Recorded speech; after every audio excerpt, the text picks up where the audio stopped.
Assalomu alaykum va rahmatulloh. Alaykum assalom. Assalomu alaykum. Hoji akam, salomatmisiz? Men Sheyx Alijon qori Toshkentdan. Assalomu alaykum. O'zbekiston musulmonlari idorasi Qur'on va tajvid bo'limidan qilyapman. Hozir shu turishda ishda o'tiribmiz. Sizni hoji akam avvalambor Ramazoningiz bilan qutlaymiz va bu farzandingiz qanday bir oliyjanob farzand ekan. Alloh hammamizga shunday farzandlarni nasib ro'za aylasin.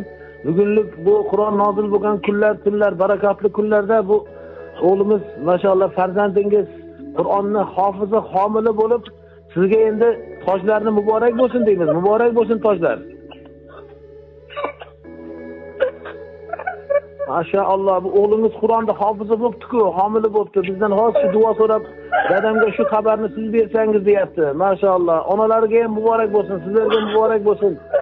Ilohim hamma farzandingizdan mana shuni ahli Qur'on bo'lsinlar. Boshlaringizga izzat, yuqor tojini kiydiradigan ahlullohlar bo'lsinlar.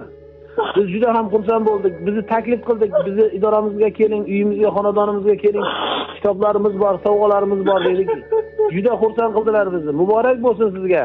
Maşallah, muborak bo'lsin. Voy, maşallah. Ramazon kunlari ya, qanday baxtli otasiz, qanday baxtli ota-onalar sizlar. Allohim o'sha har bir umid qilib yurgan ota-onalarga mana shunaqa baxtni nasib qilsin. Amin. Maşallah. Hozir ko'p yigitlar ota-onani xursand qilib, ota-onalarini umraga yuboryapti, hajga yuboryapti, ammo bu ming umradan 100 hajdan afzaldir bu. Bu Qur'on minglagan hajdan afzaldir. Chunki bu dunyo oxirat saodatidir va bunga toj va'da qilingan. O'sha tojlaringizni Alloh muborak aylagan bo'lsin.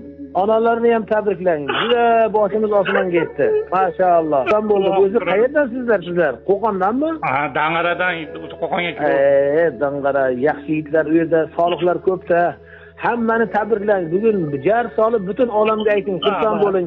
Tarovehga borgan, xatmga borgan joyingizga meni shayx hazratlari o'zlari qutladilar, tabrikladilar deya butun hammaga jar solib Alloh rozi bo'lsin. Hashamat qiling.